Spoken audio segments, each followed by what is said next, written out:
100 days या मालिकेत सतत नवनवीन वळण अनुभवण्याची संधी सध्या प्रेक्षकांना मिळते.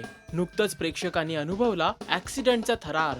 होय, या मालिकेत राणी सरदेसाईवर निस्सीम प्रेम करणारा विकी आता प्रेक्षकांना दिसणार नाहीये, कारण विकीचा झालाय अपघात.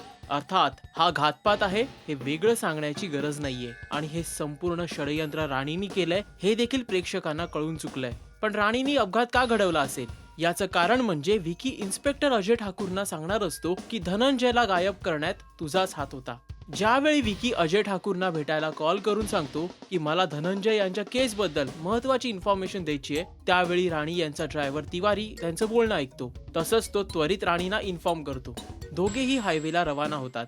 मात्र अजय ठाकूरना त्याचे सिनियर्स देखील अलर्ट करतात की तुम्ही एकटं जाणं योग्य नाही. तेव्हा अजय सोबत काही सहकारी इन्स्पेक्टर देखील असतात. तिवारी आपल्या ओळखीतील एक ट्रक चालकाला कॉल करून सांगतो की एका व्यक्तीला उडवायचंय, त्यामुळे तू ताबडतोब निघ. एव्हाना विकी अजयला भेटण्यासाठी निघालेला असतो. मात्र वाटेत त्याला राणी अडवते आणि त्याच्या मोबाईल मधून सिम कार्ड काढून घेते.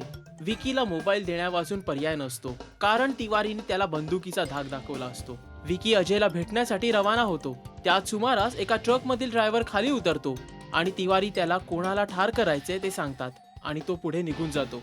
राणीला हायवेवर पाहून अजय ठाकूर तिथे येऊन तिची विचारपूस सुरू करतात. राणी देखील त्यांना जाणू देत नाही की विकी आणि तिच्यात काही बिनसलंय. अजय ठाकूर एका इन्स्पेक्टरला राणीच्या गाडीजवळ उभं करून विकीला भेटण्यासाठी निघून जातात. खूप वेळ झाला तरी विकी न आल्यानं अजय ठाकूर बेचैन होतात. त्याच वेळी त्यांना मेसेज मिळतो की विकीने भेटण्याच्या ठिकाणात बदल केलाय. अखेर विकीला भेटण्यासाठी हायवेकडे ते रवाना होतात. त्यांच्या लक्षात येतं की विकीचा पाठलाग एक ट्रक करतोय आणि काही कळण्याच्या आत ट्रक मधील ड्रायव्हर विकीला ठोकर मारून पसार होतो. विकीने प्राण सोडल्याचं इन्स्पेक्टर अजय यांच्या लक्षात येतं आणि ते क्षणासाठी पूर्णतः स्तब्ध होतात. ते हा मेसेज आपल्या सहकाऱ्यांना देतात आणि सहकाऱ्यांसोबत बोलत असतानाच त्यांच्या ड्रायव्हरलाही लक्षात येतं की विकी ठार झालाय. राणीनं इतक्या शिताफीनं आणि सावधपणे विकीचा काटा काढलाय, त्यामुळे 100 डेजच्या कथानकाला वेगळं वळण मिळालंय. मात्र इन्स्पेक्टर अजय ठाकूर विकीच्या खुन्याला कसं पकडणार, आणि सगळ्यात महत्त्वाचं म्हणजे विकीच्या वडिलांची मनस्थिती कशी असेल हे जाणून घेण्यासाठी पाहत रहा 100 डेज मालिकेचे अपडेट्स फक्त राजश्री मराठीवर. नमस्कार, माझं नाव Tejaswini Pandit. Please subscribe to Rajshri Marathi.